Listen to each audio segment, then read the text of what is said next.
Hey guys, in this video, I'm going to show you how to delete all emails from a particular sender in Gmail. So let's get into it. First of all, log into your Gmail account. In order to find all messages from a certain sender, use the search bar and type in the name. Check the checkbox near the upper left corner of the page to select all messages. Click the trash can shaped delete button below the search bar. All your emails are now in the trash folder and out of your inbox. So that's all for this video, guys. If this video was helpful, please give us a like.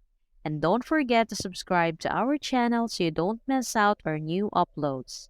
Thanks for watching, and I will see you in the next one.